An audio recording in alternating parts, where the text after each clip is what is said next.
Okay, so last thing I wanted to talk about with you is about sort of rogue AI. I mean, a super AI or artificial general intelligence would be some sort of AI able to learn and achieve certain goals faster than humans. And there are many discussions on cyber and physical existential threats from super AI. Probably, people tend to get worried about AI when it's in the context of warfare, and people would associate this AI to what we've seen in sci-fi movies like Terminator, Skynet, and all these things. And some philosophers said that the issue with the super AI might be that when a human assigns a certain goal, for example, get rid of email spams worldwide, then maybe the AI system finds its own inconvenient intermediate goals in order to achieve that primary goal, which is like kill everyone. So do you think this represents an actual risk, or maybe the risk is that there will be more TED Talks, more books, and more movies on the subject? What do you think? Well, I tend to lean more toward your latter there. Yeah. No, never say never, but I'm not worried about it, certainly within our lifetimes, or for that matter, my grandchildren's lifetimes. It's something as AI advances. We should watch how AI advances and keep an eye on what you're talking about. I don't think we're in any danger of that happening right now. First of all, I'll say AI does a great job and can do some of the things you talked about. Think, process much, much faster than a human can in what are so-called closed world problems.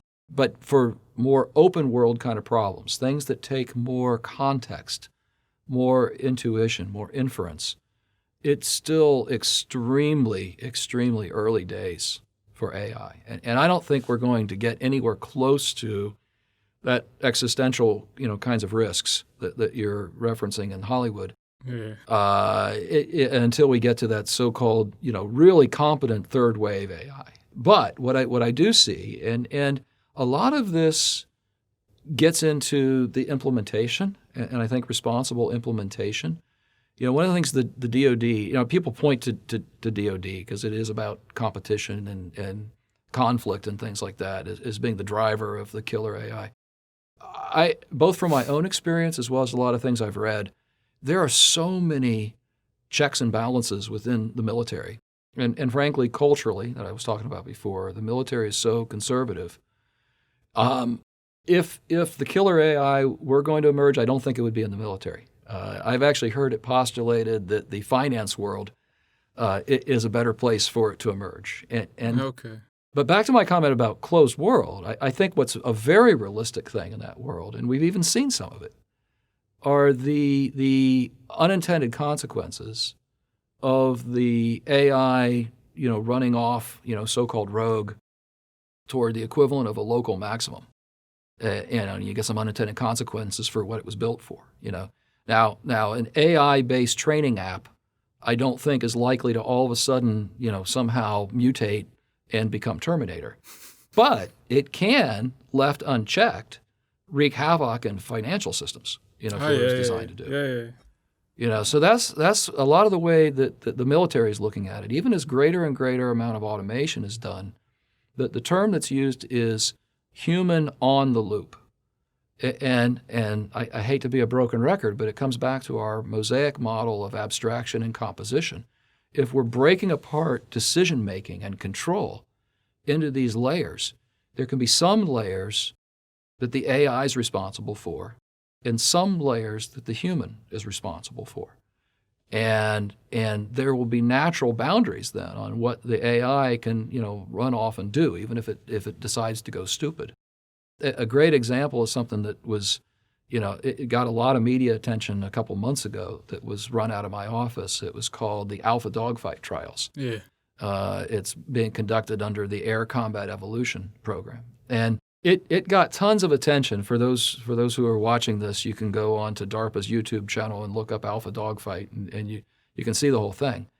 What got everyone's attention is, and it relates sort of to your question, and it creates that titillation of, maybe this is the first step to Terminator, The AI, the final event was the winning AI agent. It was a contest with 8 different AI agents competed against each other tournament style.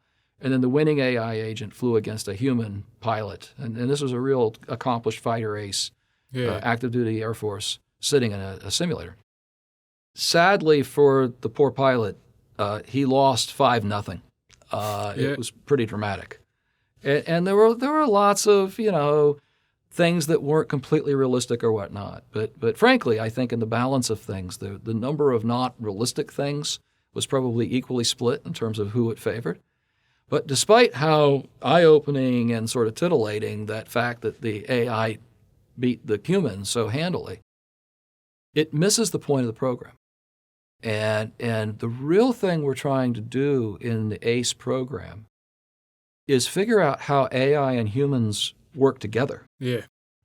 In the subsequent follow-on program, it's going to be focused on how we create a protocol to train trust in AI. The analogy my program manager likes to use is the first time he got in a car that had adaptive cruise control, and his car is speeding down the road, and there's this sea of red lights in front of him. It took a moment of panic. Do I trust the AI to stop, or do I stomp on the brake? That's the real push in the ACE program, is how to get a human fighter pilot comfortable with the plane flying itself. But even more fundamentally, and it gets back to your question and back to this notion of human on the loop, what we're really trying to do in the long run is, and one of the terms also used is human-machine symbiosis. Yeah. How do we create a division of labor such that things like flying a plane, which are incredibly dynamic, very, very difficult, a lot of hand-eye coordination, actuation coordination, but flying an aircraft, if given a specific objective, is actually a very closed world problem. It doesn't require a lot of inference. And that's exactly the kind of thing that a computer can really excel at. And it can even process more data than a human can. It's not just about speed. One of the things we saw is that the machines can think in as many dimensions as you want. You can give it a 6 degree of freedom or a 9 degree of freedom state vector for the opposing aircraft. Humans can't think that way. You're just thinking 4 dimensions. Driving on the highway, someone cuts you off. They don't think in barely even 3 dimensions, let alone 6. Yeah, that's right. But yet at the same time, the computer does a really lousy job of the higher level strategic things. So, that's the kind of division of labor that we're working at. That's why I don't think that we're anywhere near Terminator, and we're not even really on a path for Terminator. But yet, where the real promise in AI is going to be. So then the problem there was media that didn't get the point of this exercise, right? That's right, because human-machine symbiosis is boring compared to fighter pilots losing to a computer. That's actually more interesting. It depends. It depends who is thinking about it.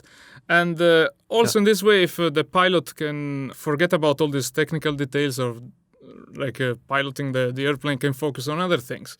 Like aspects like maybe that's exactly right. Political considerations or maybe tactical considerations and strategy and all these things, right? That's right. It allows, one of the ways we describe it allows the fighter pilot to become a battle manager, thinking higher level to a thoughts. higher level, yeah.